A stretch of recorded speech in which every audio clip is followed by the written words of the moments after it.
వాతావరణ సూచనలు 5 దిక్కుల్లో.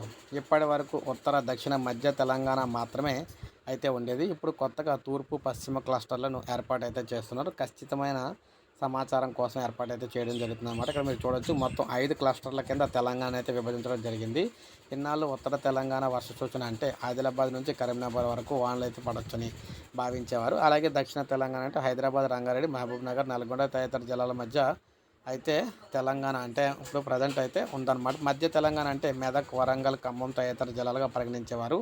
నేల స్వభావం, వాతావరణ మార్పుల ఆధారంగా ఈ 3 క్లస్టర్లు ఏర్పాటు చేశారు. వాతావరణ సూచనలు మరింత స్పష్టంగా, నిర్దిష్టంగా అందించేందుకు ఐఎండీ కొత్తగా మరో 2 విభజనలు అయితే చేసింది. భారత వాతావరణ శాఖ దేశవ్యాప్తంగా కొన్ని క్లస్టర్లను ఏర్పాటు చేసి ఈ విధంగా మార్చిందనమాట. ఇందులో కొత్త క్లస్టర్లో మనం పరిధిలో చూసుకున్నట్లయితే జిల్లాల తూర్పు జయశంకర్, భూపాలపల్లి, ములుగు, భద్రాద్రి కొత్తగూడెం, ఖమ్మం, నల్గొండ, సూర్యాపేట, మహబూబాబాద్, వరంగల్ గ్రామీణం, అదేవిధంగా హన్మకొండ అర్బన్, జనగామ ఉన్నాయి. పశ్చిమం చూసుకున్నట్లయితే వికారాబాద్, సంగారెడ్డి, మెదక్, రంగారెడ్డి, కామారెడ్డి అనమాట. సో ఉత్తరం ఆదిలాబాద్, కొమరంభీం, ఆసిఫాబాద్, నిర్మల్, మంచిర్యాల, నిజామాబాద్, జగిత్యాల, రాజాన్, సిరిసిల్ల, కరీంనగర్, పెద్దపల్లి ఉన్నాయి.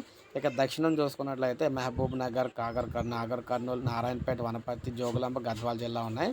ఇక మధ్య తెలంగాణ చూసుకుంటే సిద్దిపేట, యాదాద్రి, భువనగిరి, రంగారెడ్డి, హైదరాబాద్, మేడ్చల్, మల్కాజిగిరి ఉండడం అయితే జరిగిందనమాట. సో ఇక నుంచి వాతావరణానికి సంబంధించిన ఖచ్చితమైన సమాచారం అయితే తెలంగాణ ప్రజలకు అందించడానికి పశ్చిమ తెలంగాణలో ఏ విధంగా ఉండబోతున్నాయి, ఉత్తర తెలంగాణలో ఏ విధంగా ఉండబోతున్నాయి, దక్షిణ తెలంగాణలో ఏ విధంగా ఉండబోతుంది వాతావరణం, అదేవిధంగా తూర్పు తెలంగాణలో ఏ ఉండబోతుంది, మధ్య తెలంగాణలో ఎలా ఉండబోతుంది అనేది అయితే మనకి ఇక్కడ నుంచి వాతావరణం అయితే అందుతుందన్నమాట. సో ఆ విధంగా 5 క్లస్టర్ల కింద విభజించడం జరిగింది తెలంగాణను. సో ఇది ఫ్రెండ్స్ ఈ వీడియో అసలు లైక్ చేయండి, సబ్స్క్రైబ్ చేసుకోవాలి, మన ఛానల్ సబ్స్క్రైబ్ చేసుకుని ఫాలో అవుతుంది.